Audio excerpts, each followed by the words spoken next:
Yeah, one of the things that I think has been really important is that we've all been in lockstep with one another in terms of how we're moving forward. I think it makes it easier on individual institutions and certainly individual sports when a mandate comes down either from the NCAA or from the Big Sky Conference. So, obviously we'd prefer to be out practicing right now, but there's more important things to consider.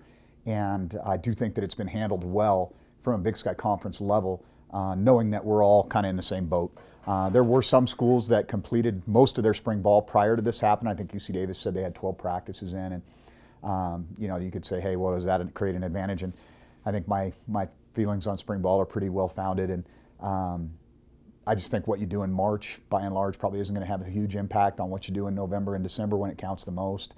And we've just got to be diligent and be accountable in terms of monitoring our kids' academic progress, making sure they're doing well mental health-wise, keeping an accountability piece in place for them in terms of their physical conditioning levels, and hopefully get back to work sometime mid-May, early June.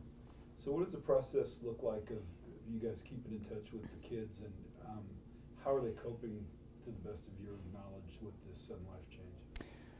I think it's not been bad so far. We're really kind of, in some ways, we're only 3 days into this, because coming off a spring break the way we were going to be having a kind of a transitional week this week anyway, doing some off-season training activities to kind of get our guys started. And spring ball wasn't scheduled to start for us until next Monday. And so it's an interesting time, without a doubt. We've had a number of web-based team meetings. They've gone well. I think our assistant coaches are doing a tremendous job of daily communication with their position groups. And Cole Moore and our operations staff are doing a nice job of making sure that as information comes to us from the league office, from our administrative offices, we get that information distributed to our players and parents as quickly as we can. That's the psychological, mental, emotional piece. How does the physical piece of the process look? How are you helping your kids keep their bodies tuned up? Yeah, a lot of that's, again, going to be the accountability piece. Coach Wilcox, our strength and conditioning coach, has sent out, I think it was a 2-week plan initially. Each one of the plans, each one of the movements has variations based on what the young man has available on hand, everything from simply body weight exercises and some cardiovascular conditioning and maybe a little bit of skill-based work to if you have access to a full gym. And so we've tried to be cognizant of the fact that not everybody's going to have all the equipment available, and give each player a variation for each movement. The accountability piece is really on those guys as individuals.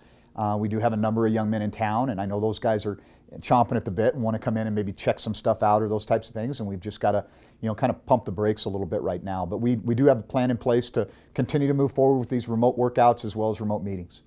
This is an important time for you generally in a normal calendar year for face-to-face recruiting, voice-to-voice recruiting. How's the in-person recruiting freeze impacted the overall process? At this point, it hasn't done anything, because we would have been in spring ball. We would not have been out and about. Now, the one piece that I will say that could affect it is a lot of times at high school kids, when they have their spring break, they would come on our campus and do an unofficial visit. And so we're missing out on those opportunities.